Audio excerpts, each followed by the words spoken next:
러시아가 2022년 초 우크라이나를 침공한 이후 전 세계적으로 에너지 가격이 급등하는 상황이 벌어졌습니다. 하지만 대부분의 유럽 국가들은 러시아의 저렴한 천연가스와 석유를 대체하기 위해 빠르게 대안을 모색하며 초기 에너지 위기를 비교적 잘 극복해 나가는 모습을 보였죠. 그런데 현재 다시 유럽이 에너지 위기에 빠지고 있는 상태입니다.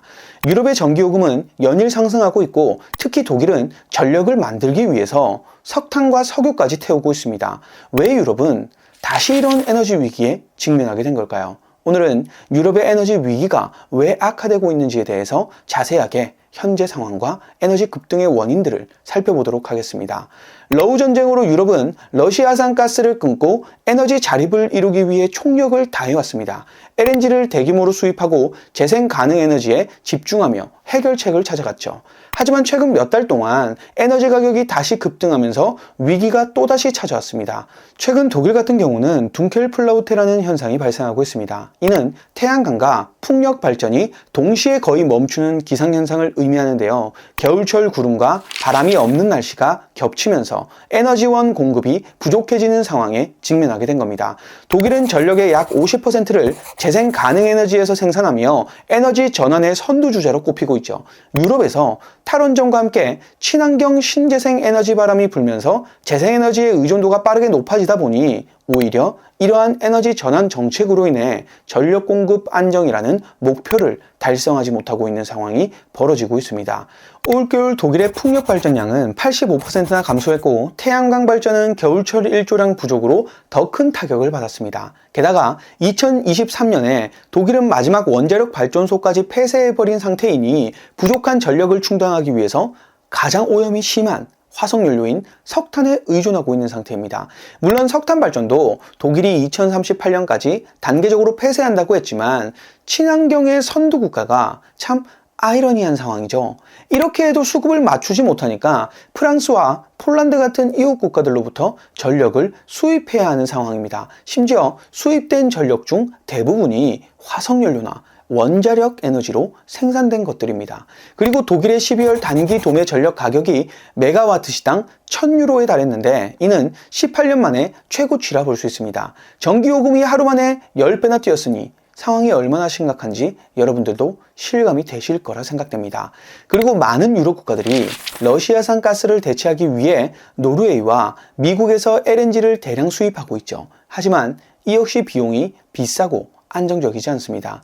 노르웨이는 현재 유럽연합 가스 수입의 약 30%를 공급하는 주요 공급국인데 최근 노르웨이의 주요 가스 생산 시설에서 발생한 사고로 인해 공급에 차질이 생긴 상황이죠. 노르웨이뿐만 아니라 유럽으로 오는 글로벌 LNG 물량이 20% 정도 되는데 이 배들은 중동의 호르무즈 해협을 통과하며 옵니다. 그런데 요새 중동도 상황이 좋은 건 아니죠. 이렇게 불확실성이 커지면서 LNG 가격이 오르고 있는 상황입니다. 물론 유럽 국가들도 이런 에너지 위기를 대비해서 가스 비축량을 최대한 확보하려고 하지만 최근 몇 주간 가스 비축량도 급격히 감소했습니다. 독일의 가스 저장량은 98%에서 85%로 줄어들었고 유럽 전체 평균 비축량도 80%로 떨어진 상태입니다. 지난 5주 동안 15%포인트나 감소했고 많은 전문가들은 이번 겨울이 더 추워질 경우 비축되어 있는 가스 고갈 속도는 더욱 빨라질 수 있다고 경고하고 있습니다.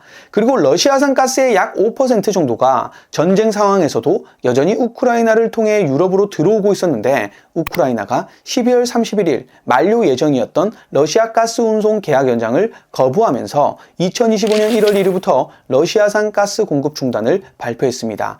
우크라이나 젤렌스키 대통령은 전쟁이 계속되는 상황에서 모스크바가 추가 수익을 얻도록 허용하지 않을 것이라는 입장을 명확히 밝혔었죠. 이로 인해 러시아에서 오는 가스의 의존도가 높은 오스트리아, 헝가리, 슬로바키아 등 일부 EU 국가들도 큰 영향을 받을 것으로 예상됩니다.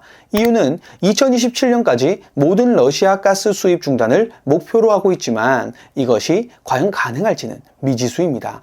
이렇게 유럽 전체가 에너지 가격이 다시 상승하기 시작하면서 국가 간 갈등이 커지고 있는 상태입니다. 노르웨이 정부는 현재 독일로의 전력 수출 증가로 인해 자국 에너지 가격이 급등하니까 노르웨이 에너지 장관이 완전히 엉망진창인 상황이라며 독일에게 직접적으로 불만을 표시했습니다. 스웨덴의 에너지 장관 또한 독일의 원자력 발전소 폐쇄를 비판하면서 독일의 잘못된 에너지 정책이 유럽 전체의 전기요금 상승을 초래했다고 비판하고 있습니다. 현재 유럽은 재생에너지 전환 정책으로 인해 발생하고 있는 변동성을 해결하는 것이 가장 시급한 문제인 것 같습니다. 날씨의 영향을 받아서 긴급하게 전력 공급이 필요할 때 어떤 방식으로 부족한 공급분을 채울 것인지 관련 시스템을 구축할 필요가 있어 보입니다. 에너지는 단순한 경제적 자원이 아니라 국가의 존립과 연결된 중요한 안보 문제입니다. 러시아 가스관에 의존했던 유럽의 에너지 정책은 에너지를 단순한 경제 논리로만 바라본 결과이며 결국 위기 상황에서 국가 안보와 경제 안전성을 크게 위협하는 약점으로 드러났습니다. EU 차원의 정치적 리더십을 통해 에너지 위기를 공동으로 해결하는 노력이 필요한 상황입니다. 그러나 유럽연합의 강자라고 불리는 독일조차도 자국의 이익을 우선시하지 않을 수 없는 형편입니다. 특히 조기 총선을 앞두고 극우 정당이 돌풍을 일으키고 있는 상황에서 정치적 부담이 커지고 있어서 독일의 리더십이 예전만큼 강력하게 발휘되기 어려운 실정이죠. 유럽의 에너지 위기는 단순히 천연가스와 전기의 문제가 아닙니다. 이것은 재생 가능 에너지 전환 과정에서 나타나는 구조적 문제와 지정학적 갈등이 얽혀있는 복잡한 문제입니다. 만약 유럽이 안정적이고 지속 가능한 에너지 체계를 구축하지 못한다면 이번 위기는 단순한 경제적 문제를 넘어서 유럽의 정치적 협력과 지역 안보까지 위협할 가능성이 큽니다. 여기서 우리는 유럽의 위기를 단순히 남의 일로만 봐서는 안 됩니다. 에너지 위기는 국경을 초월해 전 세계에 영향을 미치고 있고 저희 또한 에너지 의존도가 높은 나라이기 때문에 유럽의 경험에서 교훈을 얻을 필요가 있습니다. 지금 유럽이 직면한 문제를 우리의 미래로 받아들이고 빠르게 대처하고 준비해야 할 겁니다. 우리나라의 에너지 안보는 어떻게 흘러가고 있습니까? 영상 시청해 주셔서 감사합니다.